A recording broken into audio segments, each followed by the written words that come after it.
In today's video, we're diving into a story that will shake your heart and challenge your perspective on love, loyalty, and betrayal. If you enjoy stories like this, make sure to subscribe and hit that like button. Your support helps us bring you more powerful tales of hidden desires, secrets, and the choices that change everything. The problem was never that my husband failed to look at me. The real problem was that his best friend saw me. And he saw me in ways that Mark never did. It all began with something so small, so ordinary, that I never could have predicted how far the cracks would spread. It started with a dress, not just any dress, but a silky emerald green slip dress that seemed to cling to my body as if it had been designed solely for me. The kind of dress that whispered temptation with every movement, catching the light, shaping itself around me in a way that felt both sinful and divine. I hadn't planned on buying it. In fact, when I spotted it hanging on the rack, I almost walked right past it. But something inside me, a whisper,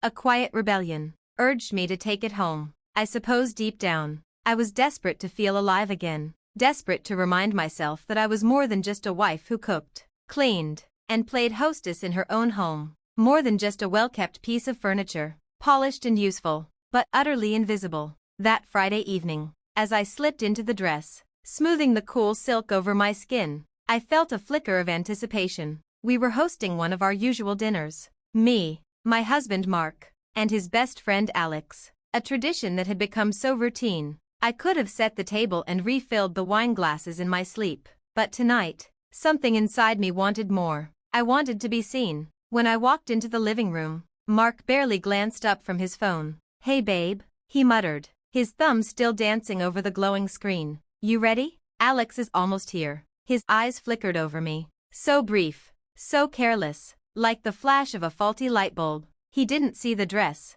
He didn't see the effort, the quiet ache beneath the emerald silk. All he saw was that I was dressed, and therefore prepared to play my part as the ever-dutiful hostess. And then the door opened. Alex stepped in, and the air shifted. His gaze landed on me and stayed there, heavy and warm, like sunlight pressing against my skin. It wasn't crude, not a leer or a smirk. It was appreciation, pure, deliberate, unfiltered. His eyes, the color of aged whiskey, slid slowly from the thin straps resting on my shoulders, down the curve of my waist, to the way the dress skimmed over my thighs. And in that moment, I felt it. The difference. Mark hadn't seen me. Alex had. "Tina," he said softly, his voice a low rumble that sent an unexpected shiver down my spine. "You look incredible." Heat crept up my neck, staining my cheeks crimson. I stammered a quiet "thank you," my fingers brushing nervously against the fabric of the dress, suddenly hyper-aware of how exposed I felt beneath his gaze.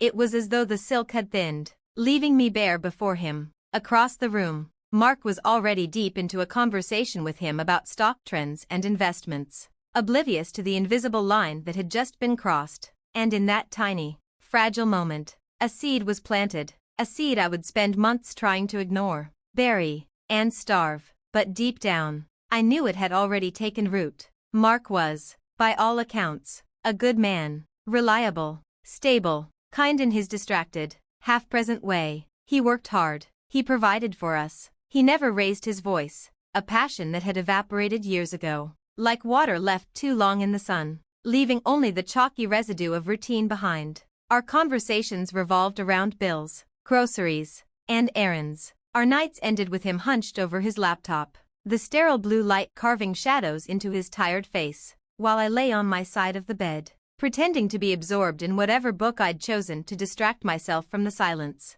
We weren't lovers anymore. We were roommates who happened to share a last name. Alex, on the other hand, was everything Mark wasn't. He was color to Mark's gray, noise to his quiet. When Alex was around, the house seemed alive, as though the walls themselves perked up to listen to him. He'd argue playfully with Mark about sports, share outrageous stories from his dating life that made me laugh until my sides ached. And most importantly, he listened to me, really listened. He'd ask about my day, my thoughts, my dreams, and wait for the answer with genuine interest, something Mark hadn't done in years. The danger didn't arrive all at once. It crept in slowly, quietly, like rain seeping into the cracks of a foundation. It started with a text after that Friday night dinner. "Alex, seriously Lena, that dress was a knockout. Mark's a lucky guy. I remember staring at the glowing message, my heart hammering. My fingers hesitated over the screen before I finally typed back.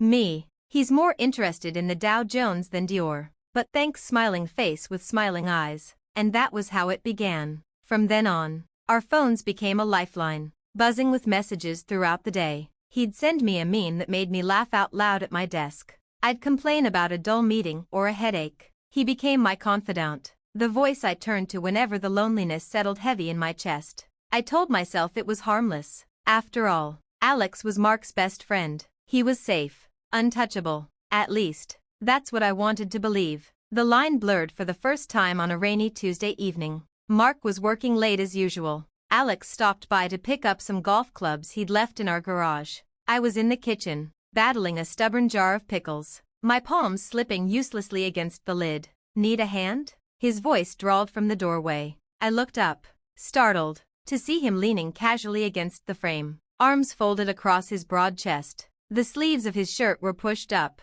revealing strong forearms dusted with dark hair. My stomach fluttered in ways I didn't want to acknowledge. This jar, I sighed dramatically, has a personal vendetta against me. He chuckled, stepping closer. It wasn't the look of a boy needing comfort, nor was it the look of a stepson speaking to his stepmother. It was heavier, searching, filled with something unspoken. I should have looked away. I should have stood up, made an excuse, ended it right there. But I didn't. Instead, I found myself holding his gaze longer than I ever had before, the silence stretching between us until it became louder than words. My heart pounded, my breath unsteady, and I realized we had crossed into unfamiliar territory, one that neither of us had meant to step into, but both of us felt. It should have ended there, but it didn't. For a while, neither of us spoke. The silence was heavy, yet it wasn't empty. It was charged, like something waiting to be released. Finally, he broke it with a low,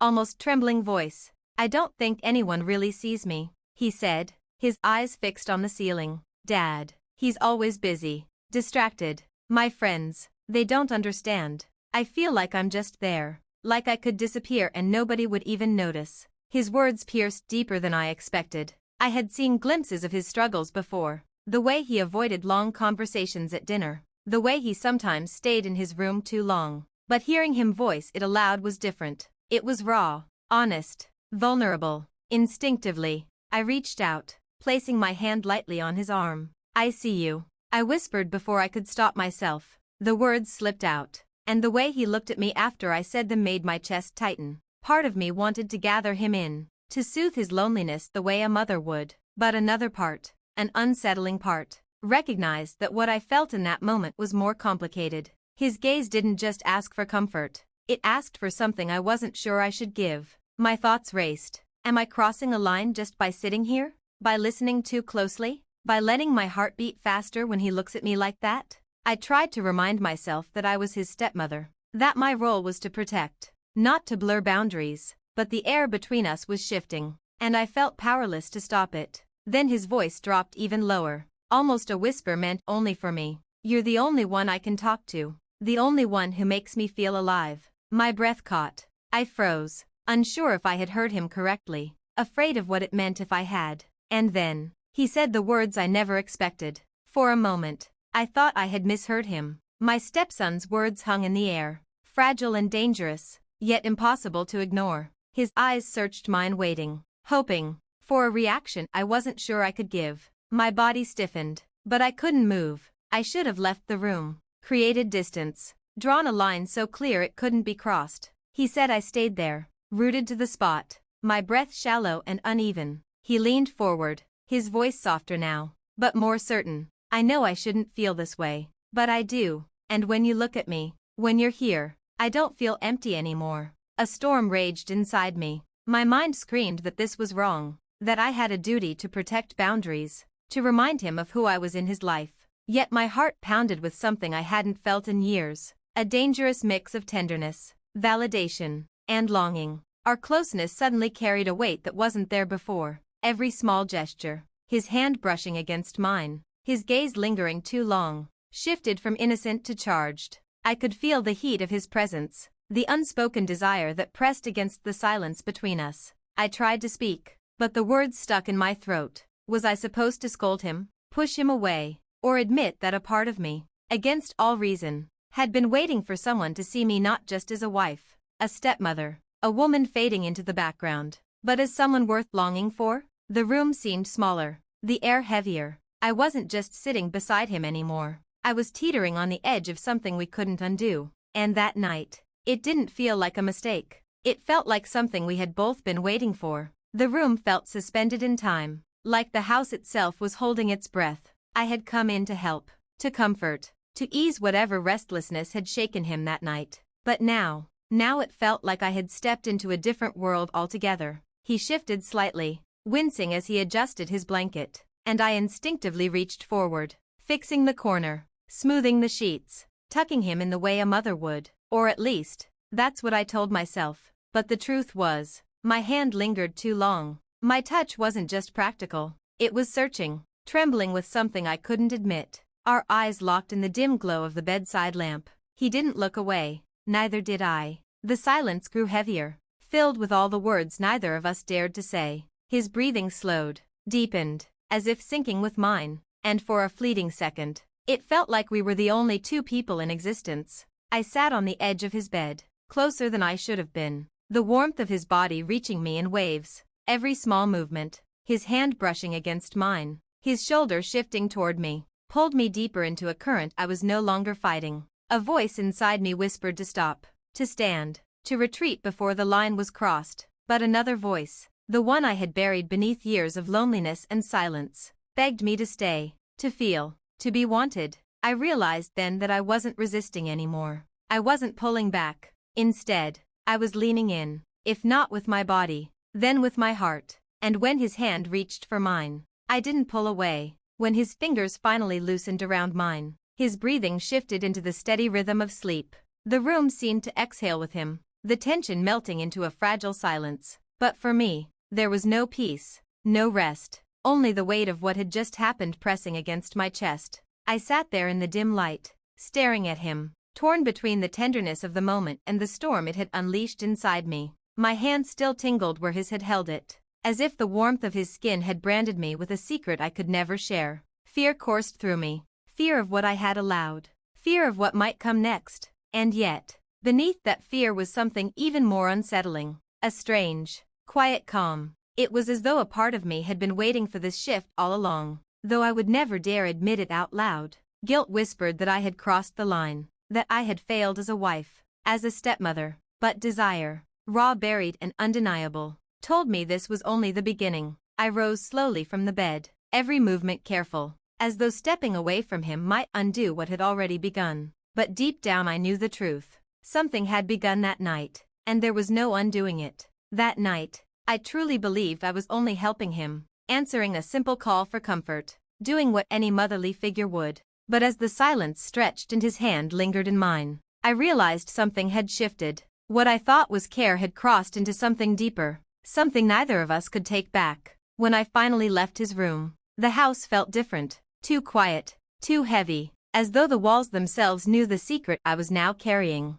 I told myself it was nothing, that by morning it would fade like a dream. But deep inside I already knew the truth. I had changed him, and I had changed myself forever. Should I have stopped him, or should I have stopped myself? What would you have done if you were in my place? Part 2 is coming soon, and trust me, what happens next will shock you even more. Don't forget to subscribe and turn on notifications so you don't miss it.